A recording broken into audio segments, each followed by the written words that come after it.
Jackson. Hello, how's it going? Good. How are you? Good. Good. First one. You get the credit. You get the magical point. Let's go. All right. Look at you, Tori, with that ACUHO-I background and the official. You're just official. I am logged in on the ACUHO-I Zoom, so I'm going to change my name, but uh, it's me. It's you. I need that background. That's sharp. Yeah, I think it's available for everyone. But I can share. Oh, how are you on this Friday, Tori? Oh, doing okay. Yeah, enjoying that it's actually nice weather today in Michigan. 70s. Ooh, 70s. Yeah, Nice. yeah. Um, Although rain too, off and on, but I'll take it. yeah, it was like a scene from the movie Twister here last night. It was like we were like in our basements. Type of stuff going on. So We had that like a week ago, like 2 in the morning, my emergency alert on my phone is going off, and I had to scoop up my 4-year-old and go downstairs. And yeah, we actually had a tornado warning, and they confirmed an EF1 near oh, us. So okay. yeah, we didn't have any damage, but there was a lot around us. So yeah, Ann Arbor had a tornado. I don't know when the last time is that that happened, but All right. Well, we didn't have any. I didn't have any touchdowns. I just had to eat my dinner in the basement. That's all I yeah. had to do. Yeah, it was a thing like, you wake up hearing that and you're like, what is going on? Because it's like the like automatic emergency alert that they can push out, because like at Yeah. night I put Hmm. my phone on sleep so that nobody disturbs me. But Yeah. yeah, like to be jolted out of sleep and then like, oh, this is real. I better get everybody downstairs. Absolutely. I was driving home when that buzz went off on my phone, and I was like, well, I'm gonna do my best Helen Hunt here and just keep going and drive through like we're in the movie Twister and just go. Like just put the foot to the floor a little bit and hustle on Yeah, home. yeah.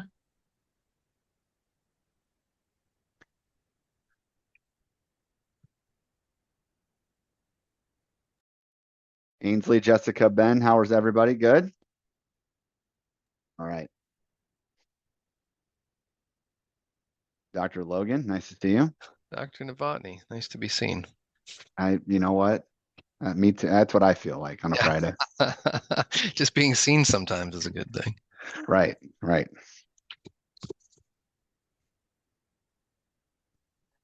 All right. We're getting some folks. We're going to do the whole tap dance and just sort of have awkward conversation for 5 minutes, like Love that. practice our small talk skills for a hot second here. And then we'll, as people sort of get in.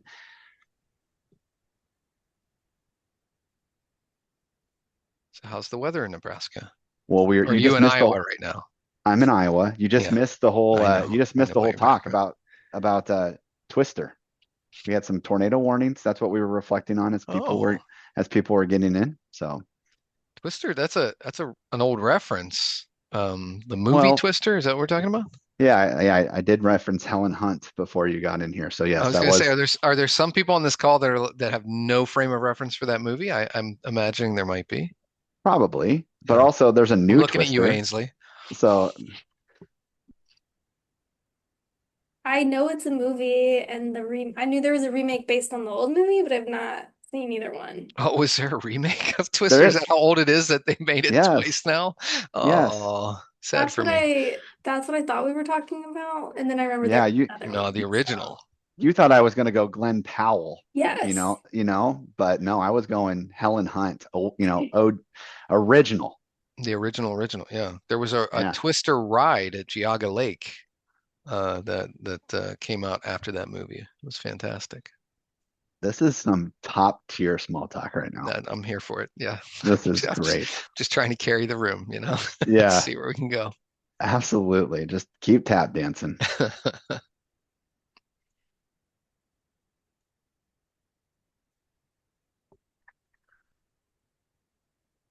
I was on a I love I'm just it's weird to be and to say this, but I love being on like a higher ed Zoom, even though I'm on higher ed Zoom a lot. But I was on a I was on a banking uh meeting this morning, and all like feels like corporate world never uses their cameras. So thanks. Many of them do not. Yeah, I I know. agree. So like I agree. thanks for showing your faces, everyone. That's really nice. Well, I feel like you just called out Janie, which is I really, didn't. I really didn't. bad on your part. I did not call anybody out. I was just saying Uh, this to see a lot of smiles. it is a You made it wonderful that way, thing. I TJ. made it weird. I'm sorry. Yeah, way to go. Thanks, bud. Yeah. You are right about that. There are different camera behaviors in different sectors. That is for sure. Hmm. Another thing that I notice in higher ed Zoom is there are different institutional cultures relative to virtual meetings and how people show up in terms of timing. So there are some institutions I work with that everybody's there 5 to 10 minutes early, no matter what. And there are some that everybody starts right on the dot, and there are others where people are always late. But it seems to be institution specific. Janie, no apologies necessary. I see in the chat there. Yeah, absolutely. Well, I just sort of like do the whole like 5 minute, see how awkward we can get and then bring it down so that we can bring it back up. That's kind of my vibe here. You did it. And Good job. I did it right now. Thank you for that segue. We are going to start now. Mwah. All right. Good afternoon, everyone. My name is Lucas. Hi. We'll go around and do a lot of formal introductions, but some of you might know each other. I'm no in many ways. I'm the newest one in the room, so I'm now serving as the chair of the Campus Housing Index. Super pumped to be here, and so thanks for sort of reconfirming your commitment. There's been a lot of interest in this committee, and so to sort of hone us in a little bit on um, a more, like a committed group who's showing a lot of interest in continuing to move this forward. I think we're ready to turn the corner on some pretty important work, and we'll talk a little bit about that today. And so this is a kickoff, and it's in many ways casual and community building and getting to know one another. That's that's the main objective. We'll sort of walk through a little bit of some goals and some of that stuff, but that's what we have in front of us today. So uh, I always do this. I start talking and I don't do I don't have good meeting etiquette. I just get going. I just get chatty. And so I need to step back and let's introduce everybody in the room who's here. And so I'll start with we'll just kind of go down my list. We'll start with Tori and then we'll go to Ben and then TJ. And then each of you can just sort of unmute yourself after that. And then we'll introduce kind of where we're coming from. We'll do the higher ed thing, name, institution, that thing, role. But I'd love to just sort of do a temperature check about how you're coming to us. Word or phrase that spring evokes for you in higher ed would be the community building question. So Tori, Ben, TJ, you guys go first. All right. Hi, everyone. I'm Tori Nagash. I'm the Research Initiatives Manager at ACUHO-I and the staff liaison for the Campus Housing Index Engagement Committee and the Research Committee. I've been at ACUHO-I since January 2022, so in year 5 now.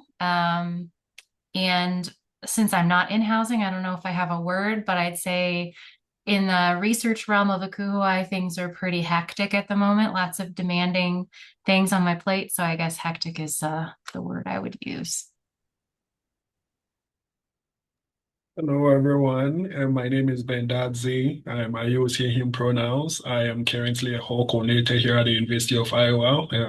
Got my master's in Clemson and moved right here to the University of Iowa.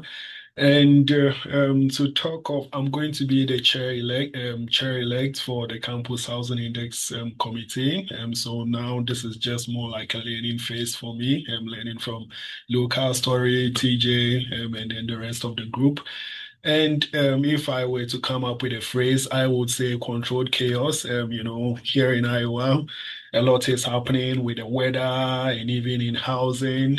We are finally getting into spring closing where, hall associations are rushing to have their last events, residents are enjoying their last time together here. You are doing a lot of policy reminders and then all of that. So that is the season where we are, and you get those tornadoes coming in. Like, we had one last night, and yeah, so that is just it. It's a lot. So yeah. Good afternoon, everybody. My name is TJ Logan. Lucas on the agenda has me listed as industry partner, so I'll stick with that. I work with a firm called Brailsford and Dunleavy, and I've been here for the last 2.5 years, where I work in leading our higher education practice group, where I do work with universities all over the country, um, doing all kinds of work, lots and lots of housing work. But prior to joining the firm, I was in your chair. I spent 25 years-ish as a campus-based practitioner. Most recently, I was the associate vice president over for the residential experience at The Ohio State University. Yes, I said the, I still contractually feel like I have to do that. I had similar roles at Temple University, University of Florida, Kent State University. I was on the ACUHO-I executive board for 5 different terms. And now I get to help lots of people and work all over the country and truly try to move the industry forward in lots of ways, which is fun. Spring for me, like any other time of year, I will say I'm an optimist. I'm full of hope. There's a lot of converging challenges right now in the industry of higher education, but I see those as wonderful opportunities. So I'm just excited about not just where we are, but where we're going to be going. So nice to work with you all today.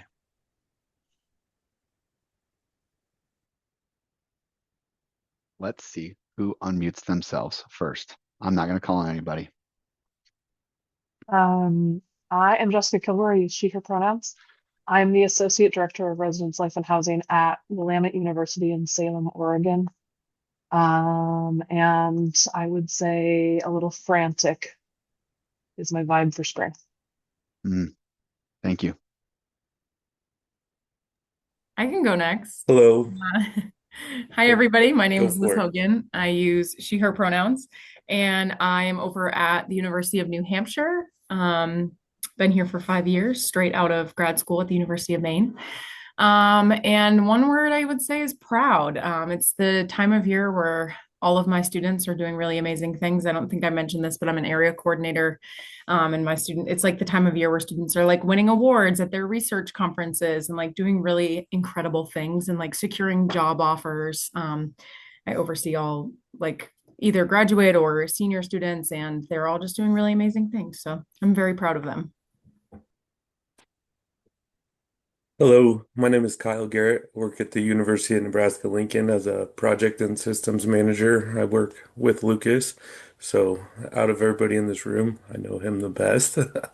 I'm happy to be here. This is new for me. I expressed my interest at the ACUHO-I in St. Louis conference.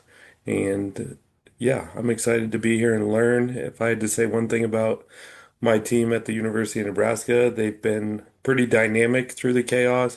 They've been working together. They've been energetic. They've been evolving and learning new things that we've asked them. So with all that put together, I'd say it's pretty good. Thank you.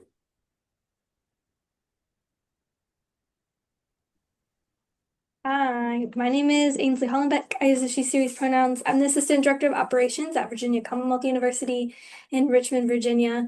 And one word, I think, or like a phrase, we're very detail oriented right now. My role, I oversee all of our like access and keys type things, as well as customer service with like our front desk. So we just had our returning application and our first year housing applications open. And right now we're prepping for all of our keys to come back for closing, to give them back out for conferences and then get them back in.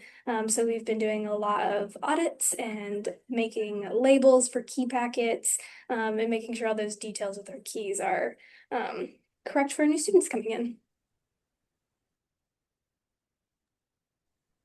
Good morning, everyone. My name is Jay Sacco. It's she, her pronoun series. I'm the Assistant Director of Occupancy Management over at the University of Washington in Seattle. And I work with ACUHO-I as the Knowledge Enhancement Director. So I'm excited to be here. My word for spring, I'm going to go with relieved. Today, we just finished our last large group for our STARS for the first time, going through room selection for returners, and the system actually worked. And so any Wilson operations can test that was like a little bit nail biting because when you have 2,000 students or whatever going through, you're like, well, we're not going to know until they do it. So worked out. So I'm going to be like, I am feeling very relieved this spring quarter. Thanks. Thanks for being here. It's good to see you all.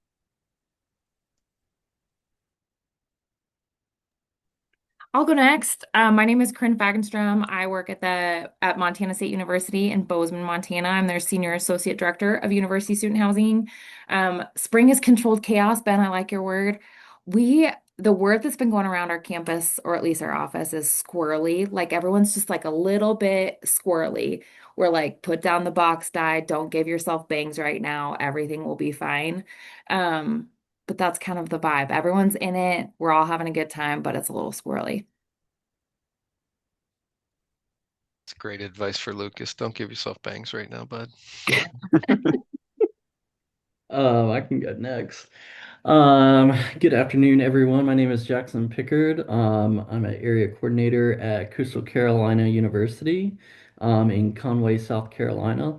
I've been in residence life now for professionally 4.5 years. Previously was at George Mason University, before coming here to Coastal in January. And then before that was at Barton College in Wilson, North Carolina. One word to describe my spring summer housing season has been learning, just still trying to learn the ins and outs of coastal and the why of why we do things here. And what the heck is a Chanticleer, right? Probably that's the next. Exactly. Yeah, exactly, for sure. Okay. I'll do my best to answer the question again. Lucas, I didn't tell you what I do. I serve as the executive director of housing, dining, and unions at the University of Nebraska Lincoln. So yes, I work with Kyle. That's what I get to do every day.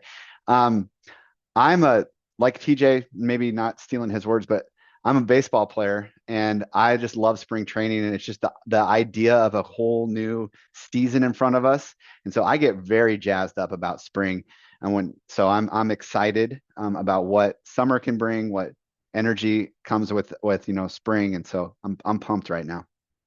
Um, as we I thought it would be helpful to take one step back and let um, Tori opine a little bit and rhapsodize, speak poetically about the history of this committee as from the association, and then give us a little overview so that everybody's operating from the same foundation.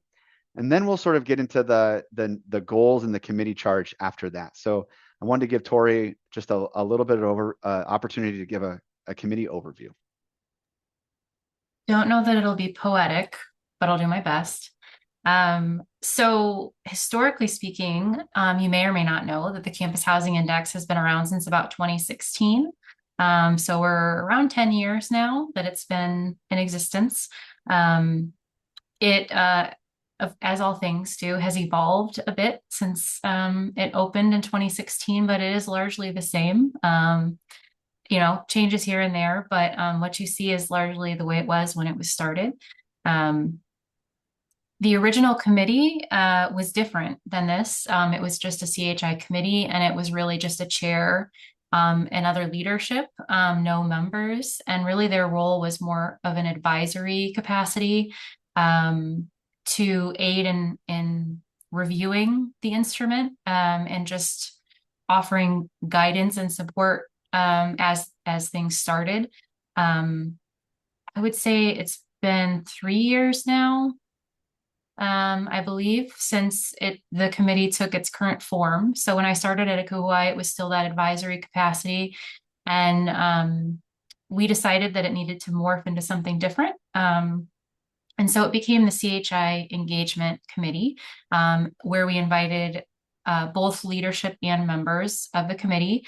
And we updated the purpose, and I'm going to read what that purpose is, which is that the CHI Engagement Committee provides an opportunity for members to learn more about the CHI and assist with growing the user base and informing membership about the data available in the platform and approaches for its meaningful and or strategic utilization.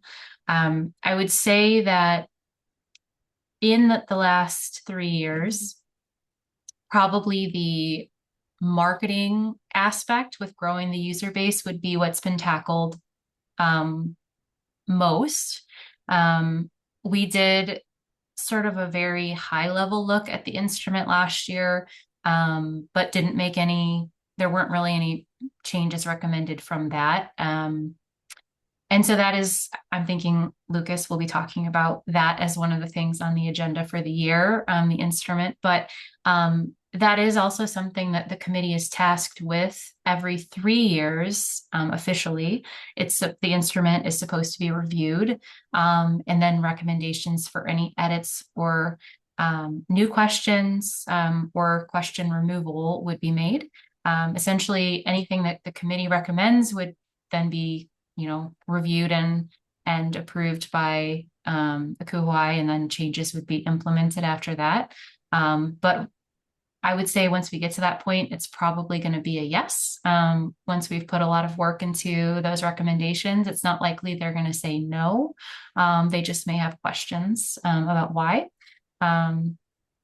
I went through a similar experience with the research committee. So we have now an updated research agenda. And so that was really the feedback we received from the board was more of a, how did we get to this decision? What was the process and things like that, but no real, no, you can't do this. So I anticipate the same process for this committee as well.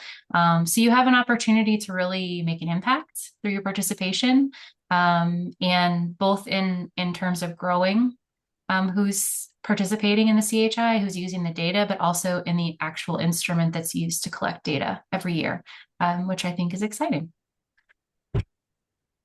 I think that was very poetic, Tori. So that was great. And so I'm gonna sort of lean in here a little bit too, and we'll kind of walk through some of the goals. But you can sort of see in what I think our conversation will be framed of when I walk through some of our goals and what we talked about in our committee retreat leading us to here was that it's sort of a bifurcated committee in an approach here as it relates to goals. There's an idea about growing users and understanding in that marketing outreach, getting people to take the tool, understanding its value. And then there's a significant effort about enhancing the tool, how it can frame and improve the industry. And so I think us together collectively will find ourselves in sort of both areas, but maybe more focused on one side or the other, because that's sort of how I see us sort of going. There might be and we'll lead this group together, but there might be I can envision a way where there's a group of us focused on expanding the knowledge of the tool, getting people to take it. And there's a group of us focused on making sure that the tool is informed and it's talking correctly to our association and answering the right questions.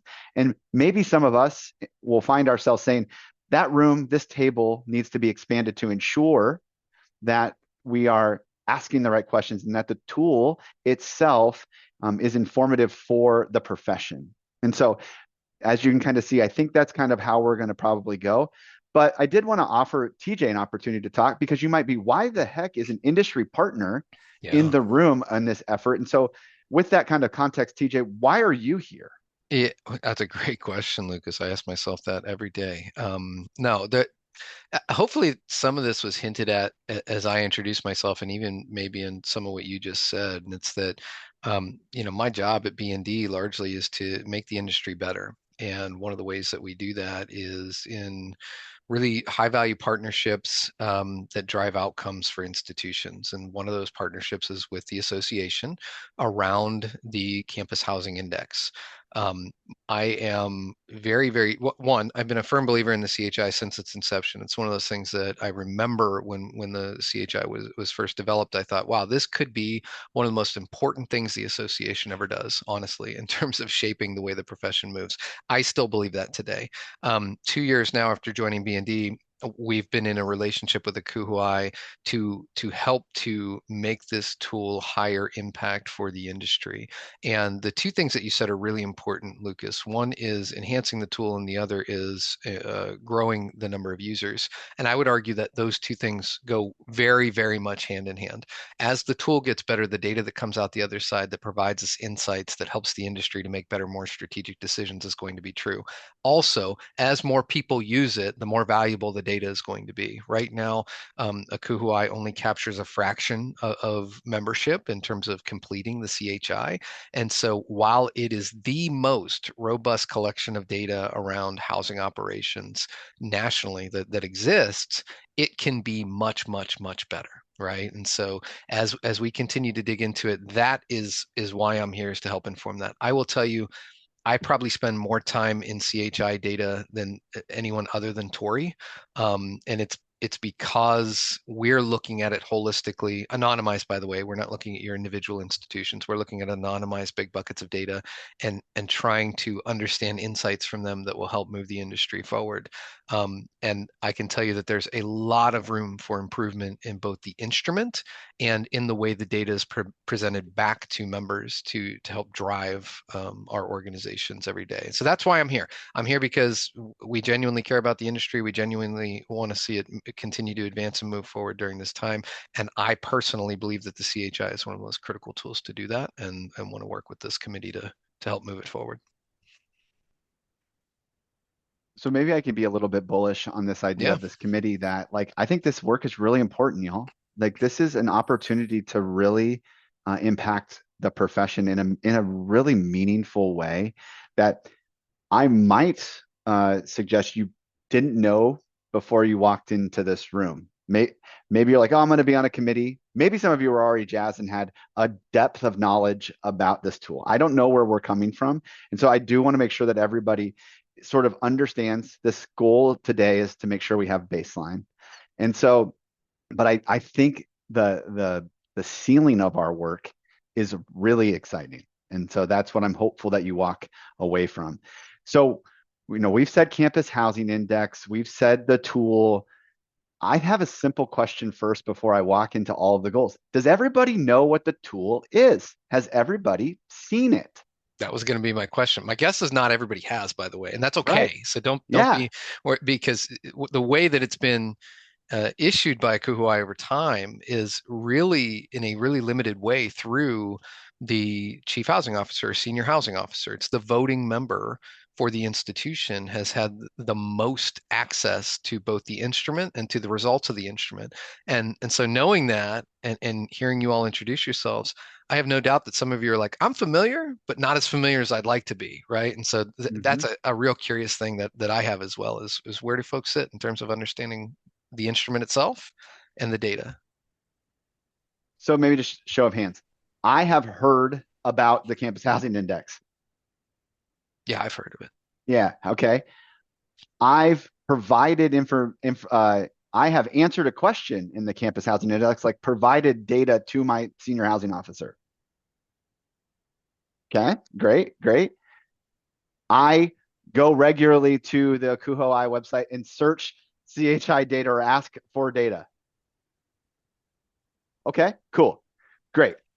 We're coming at it from various levels. Exactly what we sort of imagined. So I'm not trying to be in no reductiveness here. I am just trying to give us the 101 understanding of the tool. So what I am going to do is share my screen really quickly to just sort of show you an Excel spreadsheet, if you will, of the types of questions that are in this tool. Because this is what we're going to get to be wrestling with. There's a question, Lucas, in the Oh, chat.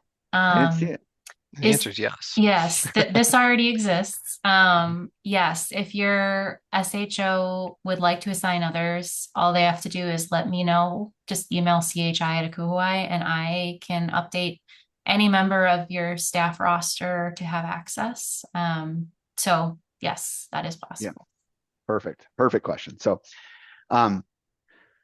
so you see that, I mean, it's a large survey at Balance, right? That tries to cover a few different sections. It's a very comprehensive survey tool that is submitted annually by each institution. Again, we're trying to drive more participation in this tool because the more data, the more participation, the better this data is.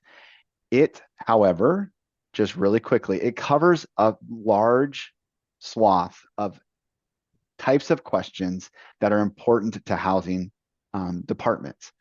And kind of showing you behind the curtain, we get to ask and answer the question, are these the right questions? Is this the important information? Is this the stuff that we actually care about? Or what are they getting at with some of these questions? I also think is the answer. So you'll see, I'm just keeping this kind of high level here, but the tool asks questions about the residential programming, policies, live on staff, crisis management, does have some questions about dining, conference services, etc. TJ Corey, excuse me, just put it in the chat so that you can sort of peruse around, open it on your own screen, and see the types of questions that are sort of asked. And I hope through our engagement together, to sort of dovetail on TJ's chat, I hope somebody raises their hand and says, why do they ask that? Yep. Is that a good question? What are they trying to get? I don't understand that question. These are the types of challenges that we want to surface as a committee to help the folks who are submitting to this and the people who get data out of it to make the tool better for all of us. That's our task, y'all. That's what we're getting to do together. Another little bit of history on the tool. As Tori said, it's kind of in the same format that it's been historically. However, it has grown pretty significantly since its inception. And so the associations and the membership and the folks who have been informative about what the tool is have had no problem saying, oh, I wish we knew this, and adding a question, or I wish we knew this. And that happens constantly. And as a result of that, this is my opinion, the tools become a little bit unwieldy, right? And so our completion rates, particularly on certain sections, are not super high, right? Like if I were to ask everybody on this call what your top line dining revenue is, how many of you could answer that? Not many of you, right? And that's, by the way, that's not a bad thing that you can't. It's real. Lucas can, right? Because dining reports to him. But there's a lot of institutions where dining is under a contract, dining doesn't report with housing, and so their completion rate on a question like that is pretty low. And the questions we have to now ask ourselves as a committee is, how important is each one of these questions relative to where we're trying to move the industry, what we think is important for driving strategic decision making in the industry. And it's not to say all of these questions aren't of some importance, but at some point we have to weigh, I think, the size of this tool versus the information that you can get out the other side and how you're going to leverage that information to do something with it. Perfect commentary there. That was great. I absolutely agree. So when it comes to official goals and those types of things, I'm gonna reshare my screen. This is what is, I would say, on file at ACUHO-I as it relates to our committee's submitted goals. And I'm just drawing your attention to the top three, and I hope that they are consistent with the conversation that we've had so far, which is to strengthen the data-informed decision-making, enhance the data quality, relevance, and longitudinal impact, and foster a collaboration and understanding across networks and committees. Like, what's this? Is this the data? How is it useful? How do we make it better? And the whole bunch of stuff underneath that, I will share this with you because I want us to inform these and change these. But these will be in the minutes when I share with you. But all of this sort of corporate-y, goals-oriented language centers around the idea of, are we asking the right questions and do people know about the tool? Full stop. That's our task. And so I'm going to stop sharing now and make sure that you sort of I want to pause here. We just sort of fire hosed it a bit about this tool. And so I just do want to pause, ask any baseline understanding questions about the tool so that we're all sort of operating from a shared understanding of what the heck this thing is and what we are attempting to do. So what questions at this point might you have?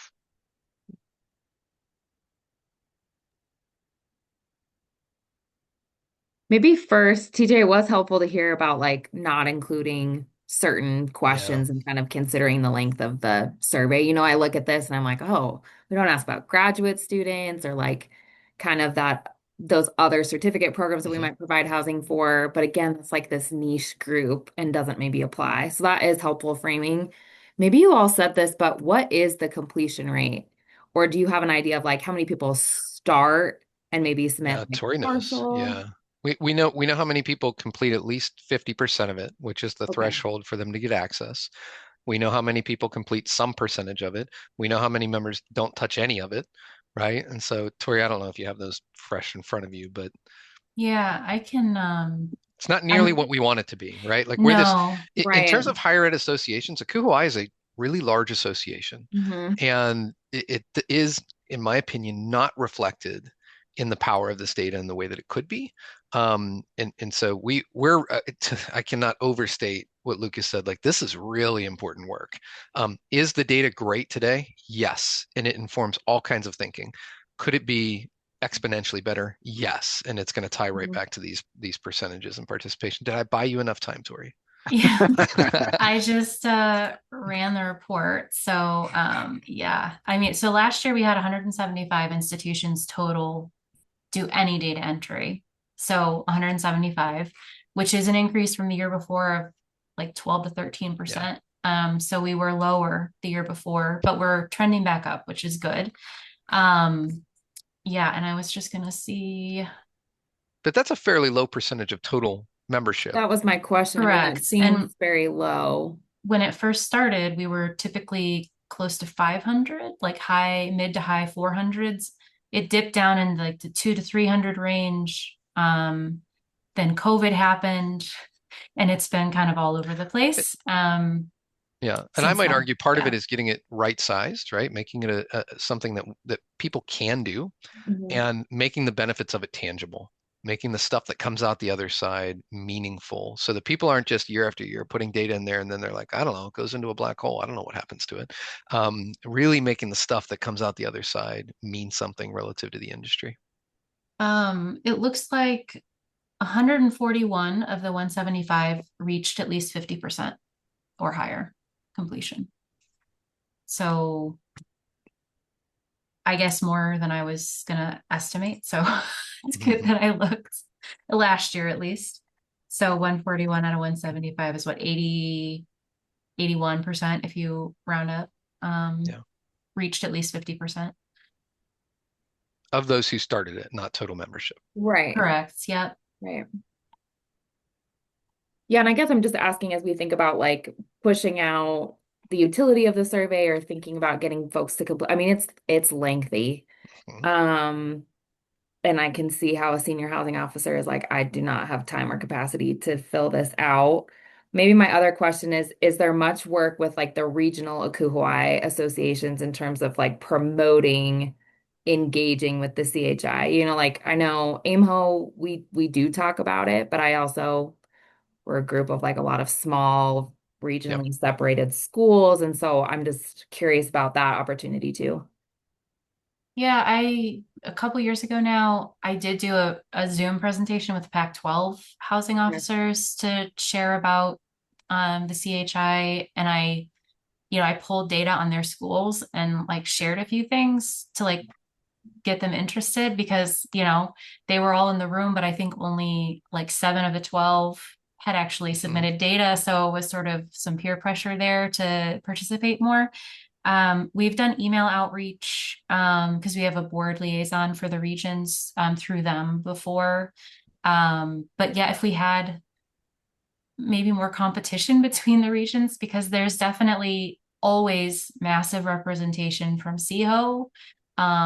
Like Glacuho normally is pretty good. I mean, but there's definitely regions where there's less than 7 schools total. And if there's less than 7, that's our cutoff for data reporting. So just for reference, we have to have at least 7 schools, or else we feel it's identifiable. So like that's Yeah. our cutoff. So if you see some data in the CHI where it just says not enough data available, that typically means there were only 6 or fewer schools that submitted data.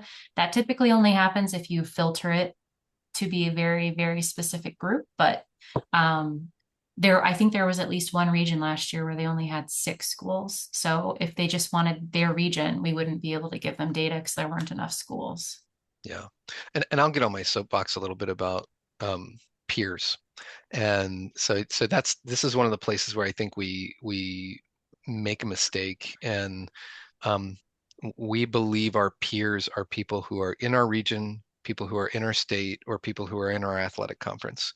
And the realities are those often are not our peers, right? I use the Big Ten as an example all the time, not just because Lucas is in the Big Ten, but the idea that the operation that Lucas runs in Lincoln, Nebraska should be similar to the operation that somebody is running at Northwestern, which is a small private institution that is not an auxiliary, is silly, in my opinion. Yes, they're both in the Big Ten. They like to play football together. That doesn't mean they should be comparing themselves to one another because they're such different contexts. Similarly, USC out in Los Angeles or UCLA in Los Angeles is not the same as Lincoln, Nebraska. And so when you look at, as an example, what is the OpEx per bed, they shouldn't compare themselves to each other. And so I love the idea of using regions almost from a marketing lens and saying, like, here's why this data is important.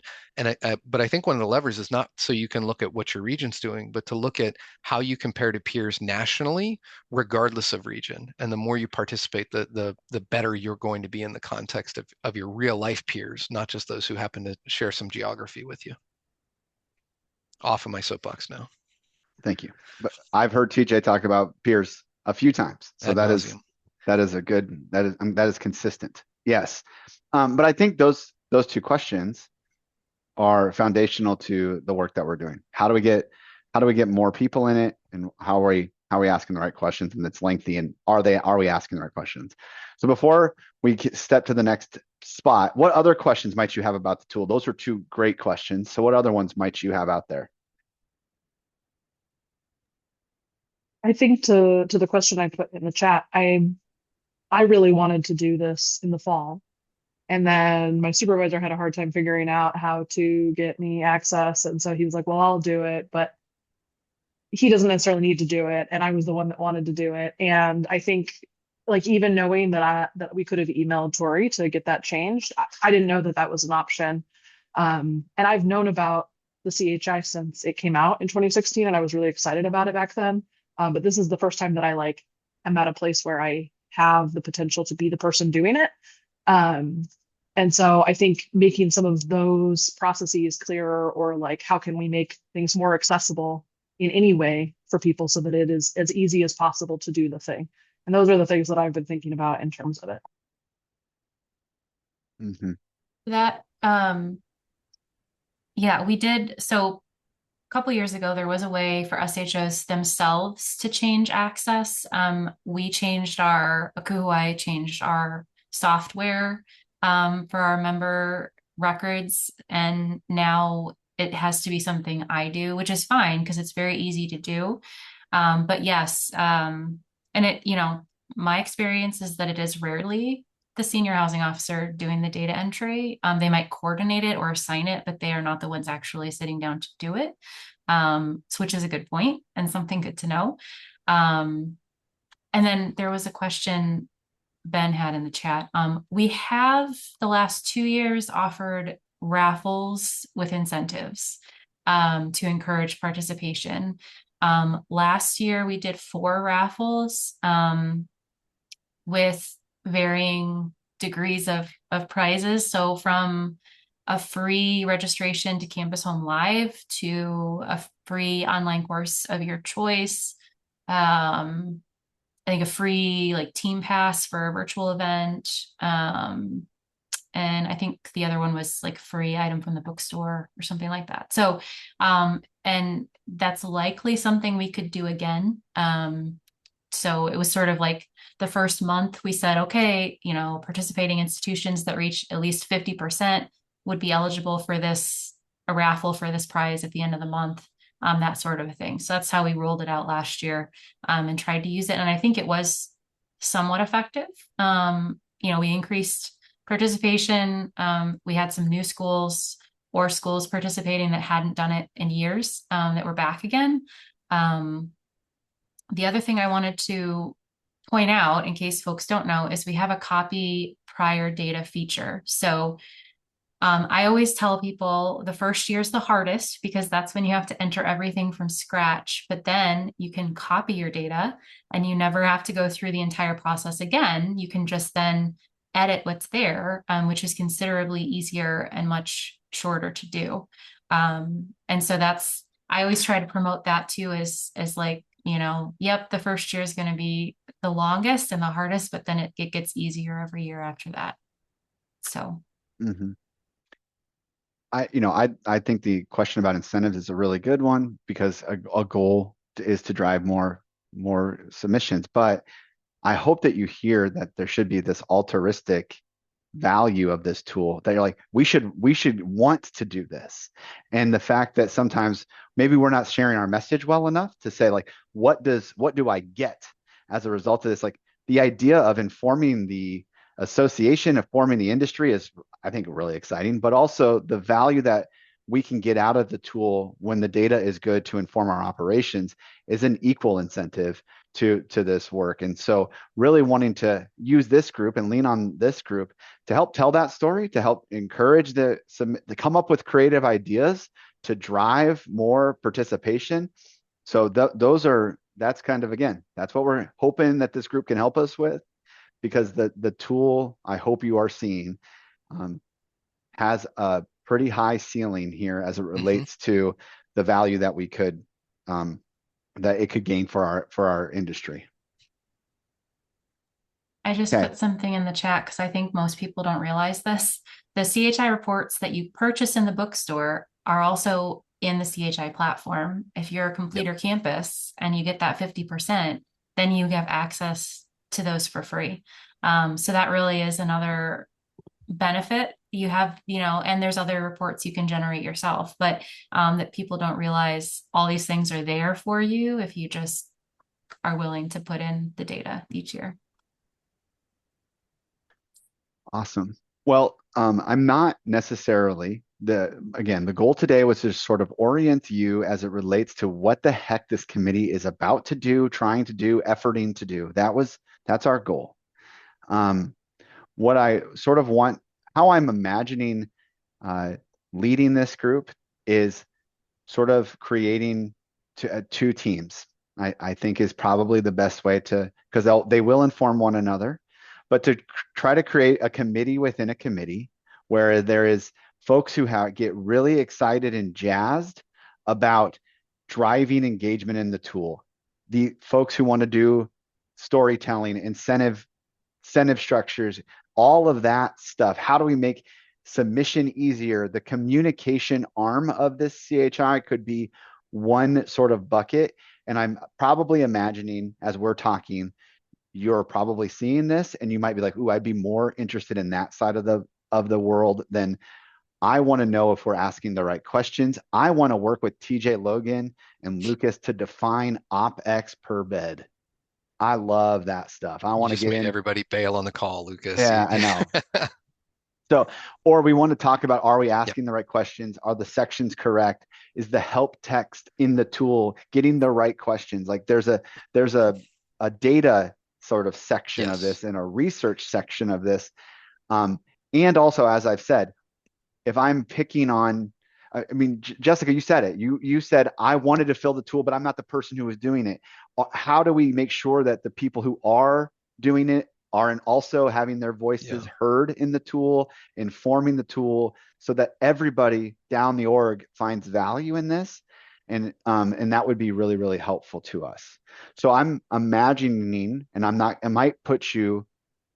I'm not going to ask you to do it right now, but in the meeting minutes, I'm going to sort of ask for your reflections on this meeting and sort of how you see yourself contributing to this work in the most meaningful way, in the way that gets you excited. Because we also don't want committee work, which is extra on everybody's plate, to be a drag and you not to get excited about it. So we want to create some enthusiasm and some excitement about kind of where we're Yeah. going. Does that make One sense? thing I will say is, so I love the two work streams, and I think that most folks on this call, especially as I look through some of the questions in the chat that we've had thus far, can see the easy path to, oh, I can help increase the amount of data there. I can help increase usership. I can see that path clearly in the ways, and I can ideate on that. As you look at the survey instrument, you may go, wow, this is a lot. And it's a little bit harder to imagine. The one thing I will promise you is that if you're somebody who is interested in making sure we're collecting the right data, this might be the greatest learning experience of your professional career because we are going to dig into all kinds of institutional context and questions in areas that you may not have familiarity in that help you to think about, oh, what is how would you think about this from the lens of an SHO at a large public institution versus a small private institution versus an auxiliary and non-auxiliary? And therefore, how should we ask the right question? And whether you're familiar with that today or not familiar with that today, just being part of those conversations, I think will put you in a position to hopefully, be a better professional as a result as well. So I hope nobody looks at the survey and they're like, this is way too much, because it's going to be really, really, it's something I would have given my left leg for in terms of being engaged in, particularly as a younger professional than I am today, which was a long time ago. So I just open it up to that.